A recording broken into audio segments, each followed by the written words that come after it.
Glória a Deus. Aleluia. Salve os irmãos com a paz do Senhor, amém? Vamos nessa noite mais um culto da família, glorificando e exaltando o nome do Senhor. Eu quero saudar os irmãos da Igreja Batista Vida em Cristo, que estão nos acompanhando nessa live, você que está nos assistindo. Eu sei que o Senhor nessa noite, Ele tem uma palavra para ministrar aos nossos corações. E eu quero te convidar a abrir sua Bíblia nesta hora, no livro de Ezequiel, capítulo de número 37. Uma palavra que muito alegrou o meu coração, e eu sei que também vai alegrar o teu coração nessa noite. Ezequiel, capítulo de número 37. Abra sua Bíblia, convide sua família para estar contigo nessa hora. Ezequiel 37, todos encontraram? Digam amém. Diz assim a palavra do Senhor: a mão de Yahvé, o Senhor, pairava sobre mim, e mediante o poder do Espírito, Ele me conduziu até o meio de um vale, onde a terra estava coberta de ossos. Em seguida, Ele mesmo me levou a caminhar de um lado para o outro, e pude observar que era imenso o número de ossos no vale, e que todos estavam mirrados e ressequidos. Então Ele me indagou: ó querido filho do homem, acreditas que esses ossos secos poderão ter vida de novo? Eu respondi: ó Yahvé soberano, só tu o sabes. E ele me disse: profetiza, pois sobre estes ossos e ordena-lhes: ossos secos, ouve a palavra do Senhor. Assim declara Yahvé, o eterno e soberano Deus, a estes ossos: farei entrar em vós o fôlego da vida, e revivereis. Eis que criarei tendões e músculos, farei surgir carne, e estenderei pele sobre todos vós. Porei a respiração dentro de cada pessoa, e os farei viver novamente. Então entendereis que eu sou Yahvé, o Senhor. Então eu profetizei conforme me fora ordenado. Enquanto eu pregava, ouviu-se no vale um barulho estranho, um som de chocalho, e os ossos se juntaram osso com osso. Atentei o que estava acontecendo e notei que os ossos estavam sendo cobertos de tendões e de carne, e logo em seguida a pele os cobrira. Todavia eram corpos sem espírito, não havia o fôlego da vida neles. Então o Eterno me fez profetizar agora o Espírito. Profetiza, ó filho do homem, e convoca Ruã, o sopro da vida, dizendo: assim diz Yahvé, o Senhor Deus: ó Espírito, vem dos quatro cantos e assopra sobre estes mortos para que vivam. Fiz como me for ordenado e profetizei. E no mesmo instante, o fôlego da vida entrou naqueles corpos, e eles ganharam vida e se colocaram em pé. E havia tanta gente reunida ali que dava para formar um exército sem medidas. Pai, essa, Senhor, é a tua palavra. Nessa noite, Pai, nós te glorificamos, te exaltamos e te bendizemos. É com muita alegria, Pai, que eu estou aqui neste lugar, podendo, Senhor, ser um porta-voz nessa noite da tua palavra. E eu quero te pedir, Senhor, toma a mente de cada um dos meus irmãos que estão agora nos assistindo. Toma a mente deles cativa ao Senhor. Assim, Pai, como eu posso sentir neste lugar, eu creio, Pai, que em meio a essa atmosfera de adoração, estamos todos conectados no mesmo Espírito, no mesmo propósito, Pai. E já queremos, Senhor, te agradecer pela tua palavra e por tudo que o Senhor está estabelecendo em nosso meio nesta noite. Em nome de Jesus. Amém. Queridos, eu já venho há um tempo meditando sobre avivamento. Há quanto tempo nós, como igreja, estamos orando e clamando ao Senhor para Ele avivar o seu povo, para Ele avivar a sua obra no meio de nós, porque entendemos que só Ele, o Senhor, é que pode promover o verdadeiro avivamento. Só Ele, o Senhor, sabe quando e como estabelecer o avivamento no meio do seu povo. E pensando nessas coisas, queridos, o que é o avivamento? O que o avivamento promove no meio do povo de Deus? Avivamento, queridos, ele promove uma renovação espiritual. Avivamento promove uma renovação de aliança, uma renovação do relacionamento do homem com Deus. E nós entendemos que não há avivamento sem arrependimento. Então, para que haja um verdadeiro avivamento, precisamos rever os nossos próprios conceitos, a nossa vida espiritual, a nossa caminhada. Precisamos ressignificar a nossa própria vida. Porque quando somos avivados, passamos a entender o corpo de Cristo como um organismo vivo. Passamos a entender que nós somos o templo, a morada do Altíssimo, a habitação do Espírito Santo. E enquanto templo, nossa vida é um altar de adoração ao Senhor. Nós temos uma vida de adoração constante ao Senhor. E a nossa casa, ela também é uma extensão deste ambiente de adoração. E tudo que fazemos coopera para que o nome do Senhor ele venha a ser glorificado. Aleluia. Mas eu digo estas coisas porque Ezequiel 37 fala nada mais, nada menos do que de avivamento, do que de uma promoção de avivamento da parte de Deus para com o seu povo. E para entender isso, a gente tem que voltar um pouquinho e pensar em que contexto, em que momento Ezequiel ele teve essa visão. Queridos, Ezequiel ele teve essa visão no meio de um exílio.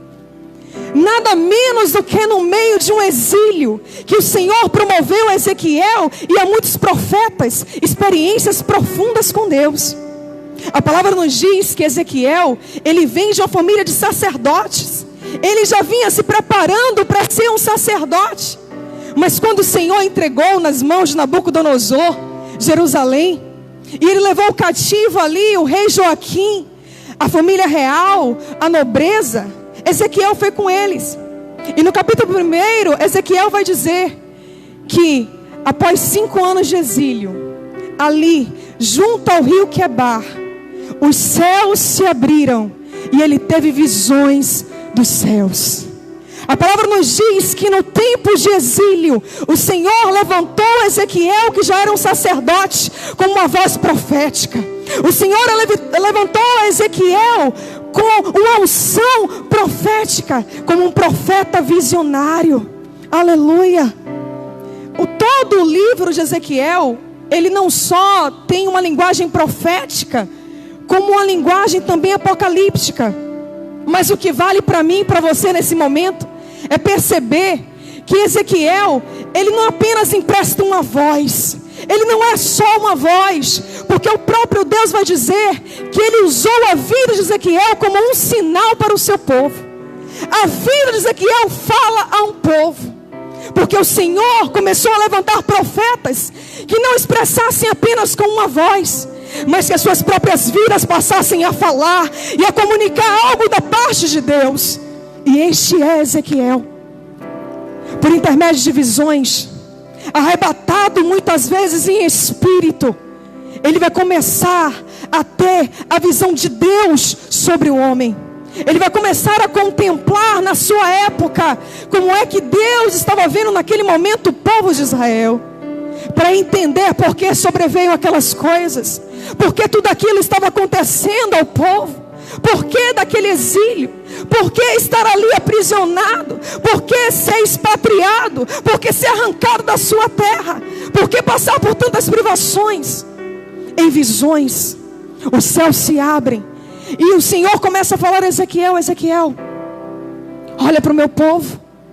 Ezequiel, não apenas o meu povo, mas muitos dos líderes daquela época estavam se corrompendo dentro da casa do Senhor. Havia corrupção. O povo estava pervertendo o templo, erguendo altares de idolatria.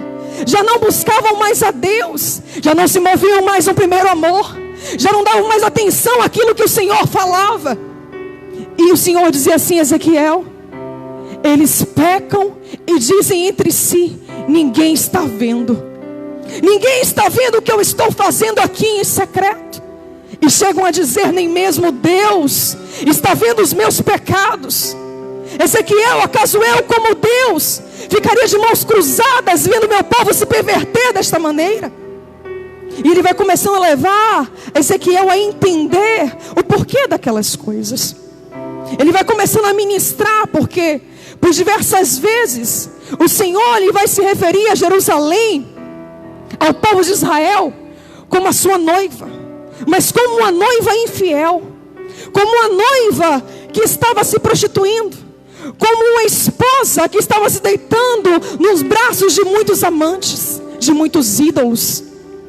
E ele vai dizer: olha, Jerusalém era para mim como uma criança que ao nascer foi jogada à sua própria sorte. Jerusalém era para mim como uma criança que eu achei dada ao seu próprio destino, entregue ao léu, toda ensanguentada. Nem mesmo o seu cordão umbilical haviam cortado. E eu, quando a vi, declarei: vive, ó Jerusalém. Eu a tomei nos meus braços, e com as minhas águas eu as lavei, eu as purifiquei.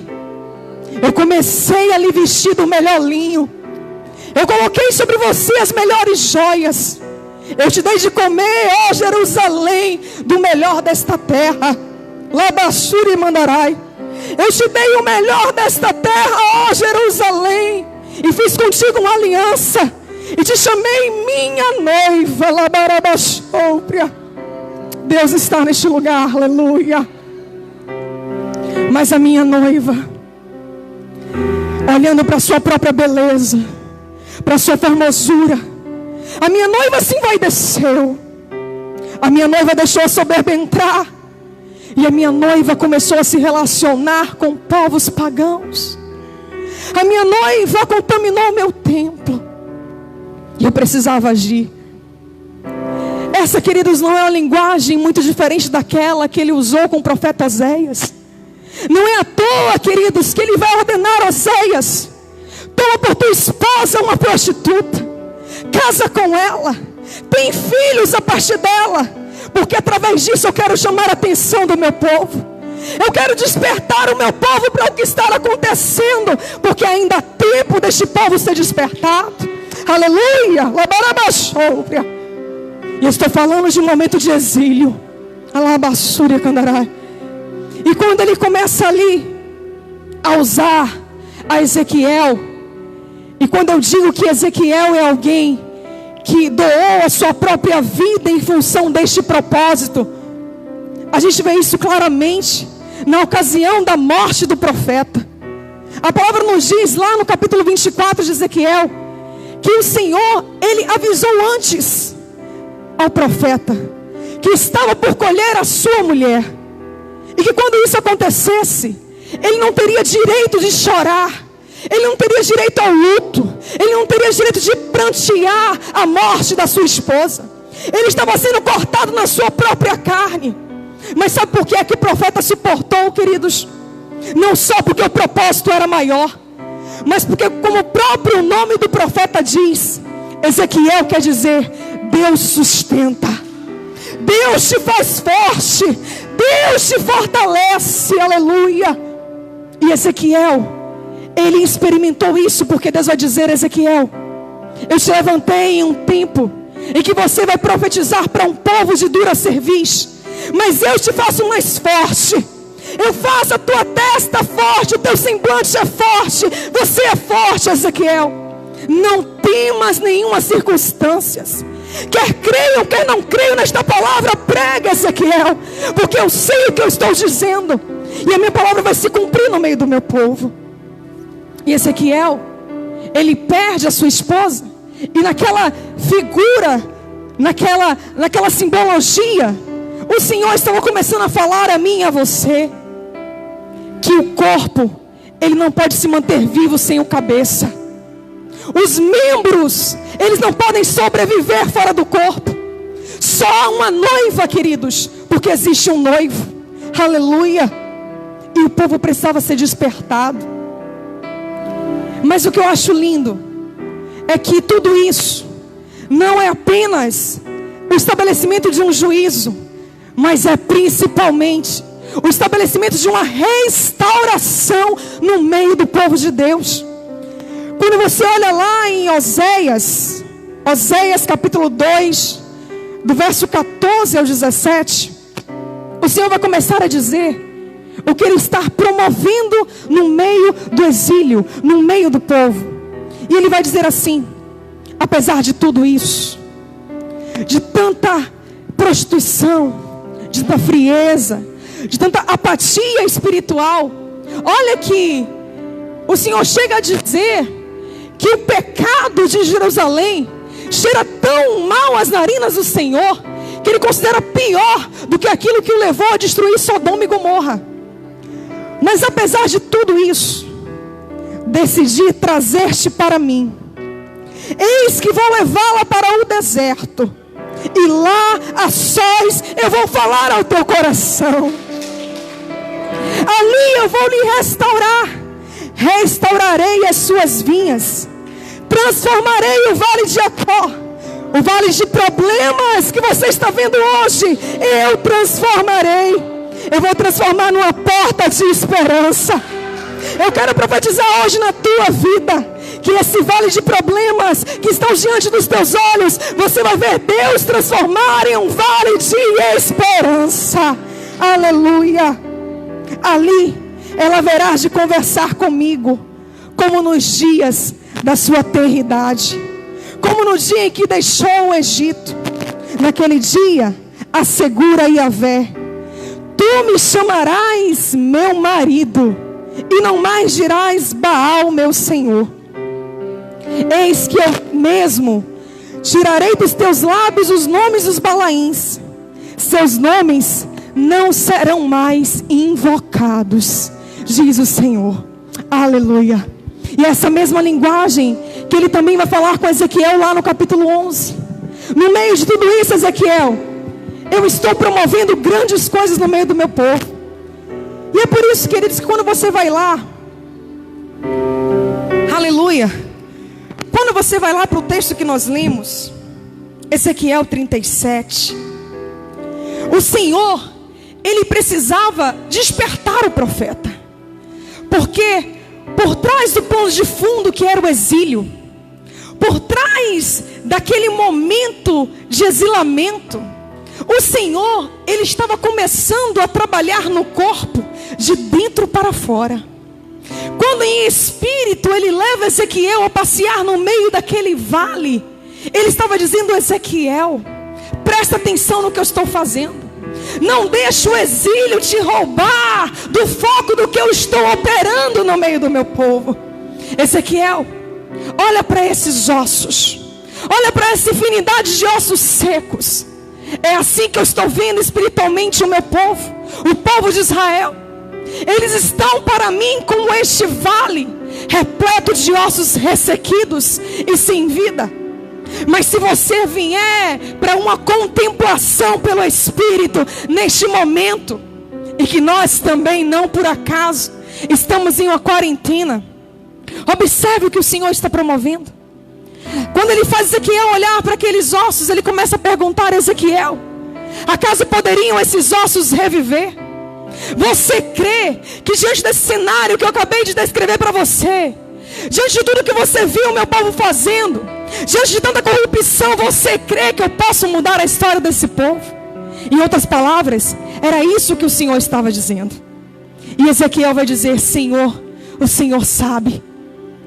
Mas as vozes proféticas que o Senhor está levantando, queridos, nós, neste tempo, precisamos entender melhor aquilo que está escrito lá no livro de Jó, quando vai dizer assim: o Senhor, Ele é aquele que faz a ferida, mas com suas mãos Ele sara.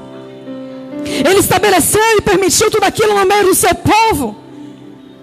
Mas naquele cenário onde parecia tudo perdido, o Senhor começou um movimento no meio do povo de Israel.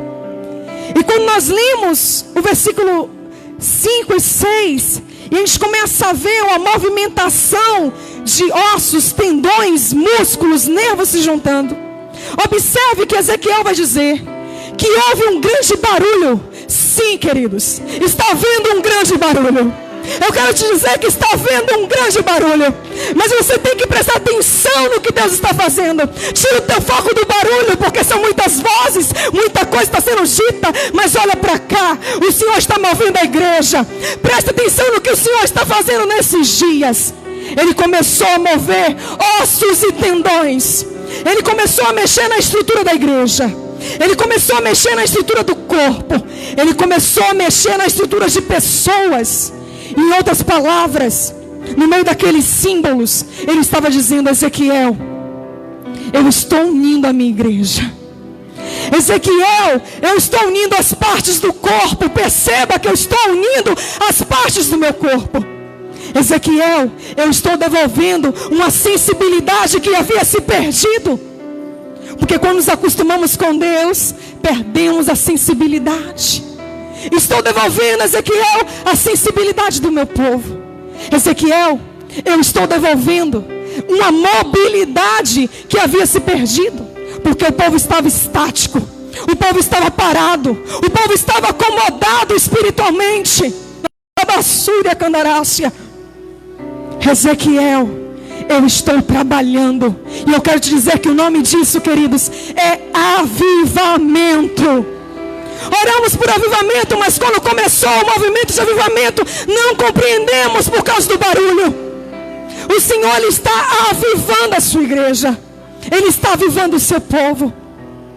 Sabe por quê? Porque Ele está nos levando a entender que de nada vale um exército se todos estiverem mortos. De nada vale um exército numeroso se todos estiverem mortos. Quando o Senhor vai explicar a Ezequiel aquela visão, no capítulo seguinte você vai ver isso.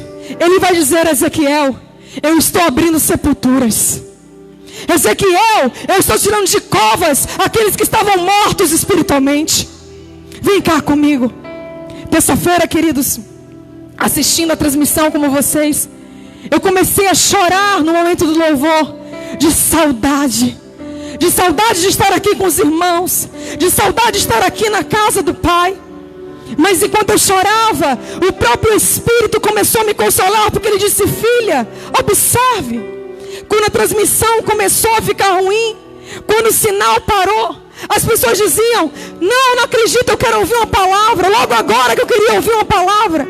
E o Senhor me disse: filha, quantas pessoas não tinham mais prazer de estar na minha casa? Quantas pessoas em momentos de culto, num horário como esse, diziam que não iam vir para a igreja porque estavam ocupadas. Aquele banquete, querido, estava sendo posto aqui todos os cultos. Assim como aqui, como em tantas outras igrejas, o Senhor estava sempre colocando diante de nós uma mesa farta. Farta do melhor dos céus para nossas vidas. Mas quantas vezes recusamos este banquete porque dizíamos: estamos cansados. O Senhor me entende. Eu tenho que ficar em casa, eu tenho coisas para fazer. Não, esse negócio de estar na igreja todo dia, não. Eu tenho que cuidar da minha família, eu tenho que passear. E o Senhor disse: filha, não chore não, porque eu estou vivendo este povo. Agora eles têm sede e fome da minha palavra. Ele está avivando a sua igreja. Queridos, as pessoas estão voltando para casa. Sabe o que é isso? Se você dizia que não tinha tempo para ficar com seus filhos, porque você tinha que trabalhar, porque você tinha muita coisa para fazer, Deus agora está te dando tempo. As famílias estão se reunindo em volta da mesa. Quanto tempo não orávamos mais, e agora as famílias estão se reunindo para orar. E até aquele que não orava dá as mãos e começa a concordar, dizendo: amém, amém, amém. Abassúria candarácia. E o Senhor dizendo: Ezequiel, contempla, Ezequiel, eu estou trabalhando na estrutura, porque o meu povo tem que voltar a ter sede e fome da minha presença. Sabe, se estamos falando de exílio, de coronavírus, de gripe, de crise, de portas fechadas, desemprego, o Senhor está dizendo hoje: presta atenção, tudo isso aí é barulho, presta atenção, isso aí está tirando teu foco. Aquietai-vos, porque eu estou no controle. E eu estou nesse tempo, não apenas apenas levantando vozes proféticas. Eu estou nesse tempo levantando pessoas como Ezequiel, como Oséias, cuja sua própria vida vai falar em meu nome.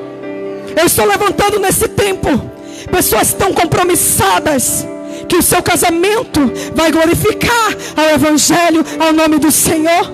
O seu trabalho vai glorificar o nome do Senhor. Aleluia! É um estilo de vida que adore ao nome do Senhor. E no meio disso tudo, queridos, o nosso papel enquanto igreja é profetizar. Ezequiel, quando vai dizer, Senhor, tu sabes, o Senhor retorna para ele e diz, eu sei, mas eu quero que você se mova dentro daquilo que eu estou fazendo. E como é, minha irmã, que eu vou me mover? Eu te digo, você vai se mover orando e profetizando. Não são as autoridades que vão dizer aquilo que vai suceder em nossa casa, porque eu tenho um Senhor que me chamou, e quando Ele me chamou, Ele disse, eu só quero que você abra a boca, porque a tua palavra eu vou fazer cumprir sobre a terra. Com todo respeito, queridos, não é mais tempo da igreja ficar transferindo a responsabilidade. Não é mais tempo da igreja pensar se a culpa é do presidente, se a culpa é do governador, se a culpa é do prefeito. Não, o avivamento está promovendo a consciência no povo de Deus. A responsabilidade é nossa. E quando eu digo que não há avivamento sem arrependimento, eu estou dizendo que as coisas não vão se dar de qualquer maneira. Não. Para avivar a igreja, nós precisamos ser confrontados. E foi isso que o Senhor começou a fazer por intermédio de Ezequiel. Ezequiel, por meio de figuras, de ilustrações, com a sua própria vida, ele vinha confrontando o pecado do povo. Porque nesse tempo se faz necessário que eu perceba como é que eu estava me movendo até aqui, enquanto corpo de Cristo. Eu preciso perceber até aqui, esse momento, se eu estava de fato fazendo o meu papel enquanto igreja, se eu vinha de fato cooperando para o crescimento do corpo. Porque quando há avivamentos, o ambiente ele fica propício para que venhamos propagar a palavra do reino de Deus. Se a igreja não evangelizava mais, queridos, observe o que está acontecendo agora.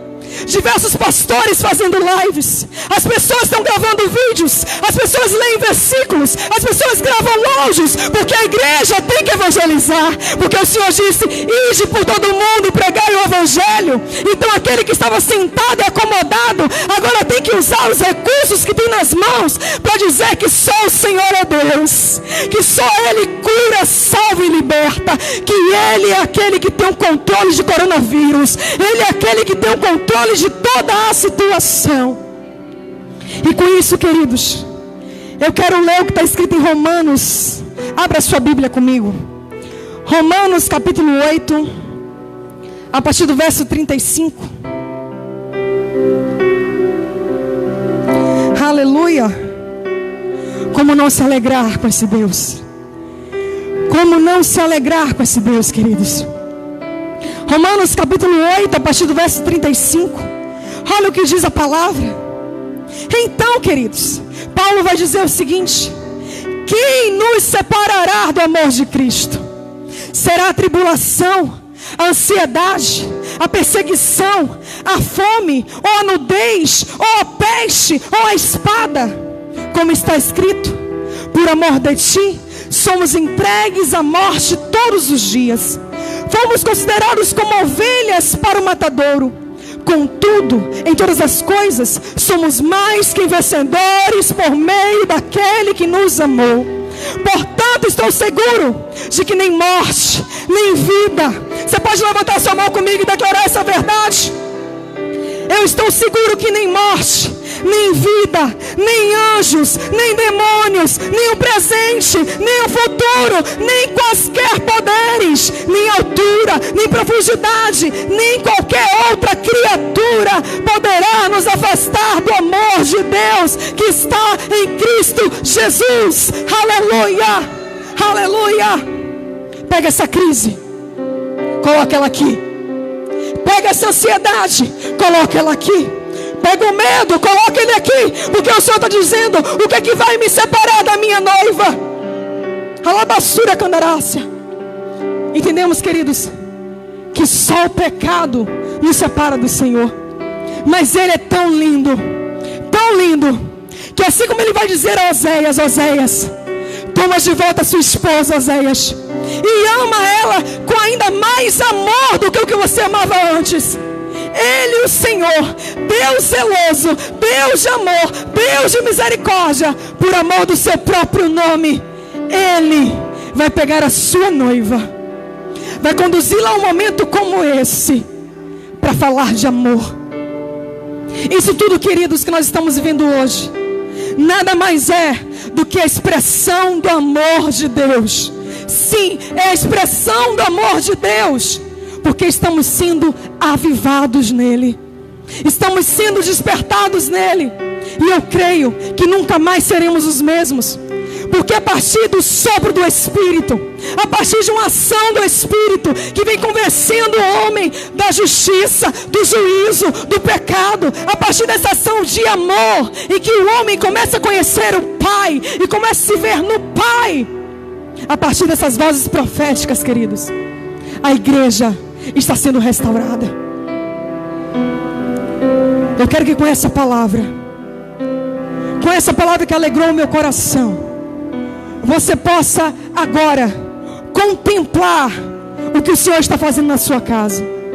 Comece a contemplar o que o Senhor está fazendo na sua vida. Comece a ver como Ele está movendo tudo de dentro para fora. Perceba que este quebrantamento está sendo gerado pelo Espírito. A sede e a fome que nós estamos sentindo está sendo gerado pelo Espírito. Tudo que nós estamos vivendo é um cumprimento da palavra.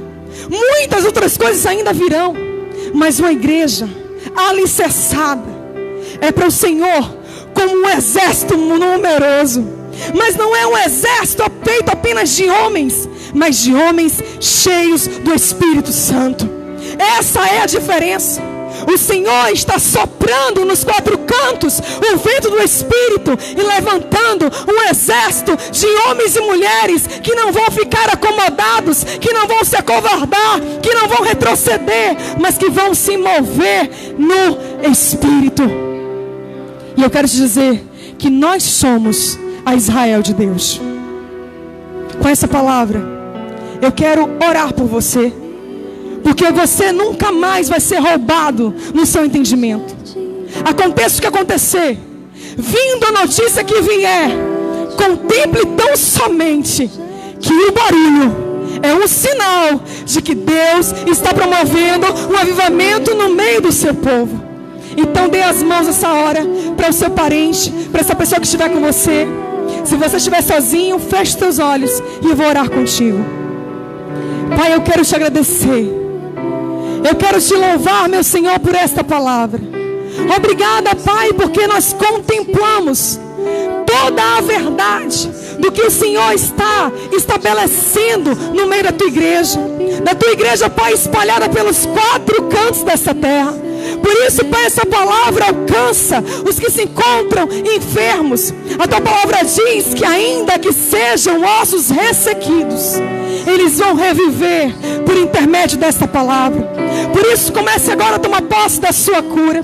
Comece agora a tomar posse da restauração da sua família, da restauração das suas emoções, da restauração da sua comunhão com Deus. E saiba, essa presença, ela quer se mover dentro de nós.